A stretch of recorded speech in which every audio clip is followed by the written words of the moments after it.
What's going on, guys? Since I'm a real estate agent here in Phoenix, Arizona, I thought, why shouldn't I make a video on how you guys can save to buy a house? But guys, before we get started, feel free to smash that like button, smash that subscribe button. It helps the YouTube algorithm so that I can help spread value to others looking to buy a house too.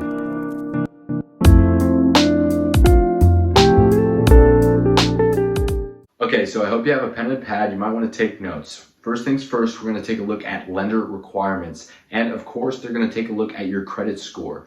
Ideally, you're going to want a credit score of 740 and higher. The reason for that is they're not going to charge you so much in fees because your credit score is higher. So next, of course, they're going to take a look and see if you're currently employed. They're going to take a look at your pay stubs, bank statements, and maybe employment history, depending on the lender. But usually you just need about 2 pay stubs to start the process of getting approved for a loan, but ideally probably longer. Okay, so the third thing that they're going to look at is your debt. They want to make sure that you don't have so much debt that your debt outweighs your current income coming in. And that's called the debt to income ratio. And if your debt outweighs your income, you're not going to be able to afford the mortgage.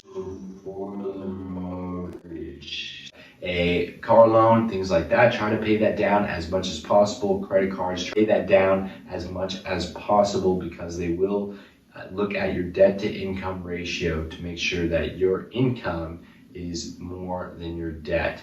And the less debt, obviously, the better, so that you can qualify for the loan. The next thing that they're going to look at is they're going to look at your current assets to see how much you have in reserves, to see if you have any money in the stock market that can be used to liquidate, to go towards either the purchase or to go towards your mortgage in case you're going through a transition of jobs and you might need that reserves to help pay the mortgage for that month or time. And then also, of course, to pay or go towards the down payment of the home. So then that leads to the next topic, the down payment. How much should you save for or have for the down payment? The down payment's usually about 3.5%, but like I said, I would encourage you to talk to a different mortgage lender because each loan is going to be different, and depending on your current state and where you're at in life, you might be better off with one loan than compared to another loan. So consult with a mortgage lender to find out what works best for you. And then on top of that, I want you to know that each company has different fees, different benefits, different programs that you may qualify for. So down payment assistance program is absolutely amazing. I just helped a friend buy a home and he was able to use the down payment assistance program, and he only had to put out of pocket to buy his first house condo was $1,600 out of pocket. You gotta be kidding me! Because he got down payment assistance, and as a good real estate agent like myself, we were able to get a credit from the seller, and the seller paid for HOA fees, transfer fees, on top of that. So that was absolutely amazing. Only $1,600 out of pocket.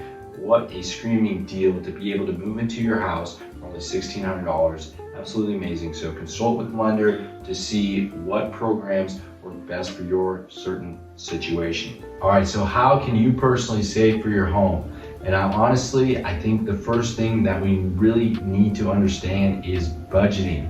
And the simple way that I like to budget is taking a look at my income and taking a look at my expenses and trying to minimize expenses based off the amount of income that I have coming in. Another thing that you can do to save is you can take your income and whatever you earn, you can take 50% of that, or however comfortable you feel. Take a chunk of whatever you earn and move it into a separate account. Once you move it into a separate account, don't touch that money. Dedicate that account towards buying your house. You can even name the account saying this house money or house savings, and that money will go specifically towards buying your house. The next saving tool that you can use is you can track your finances. There's tons of different apps out there.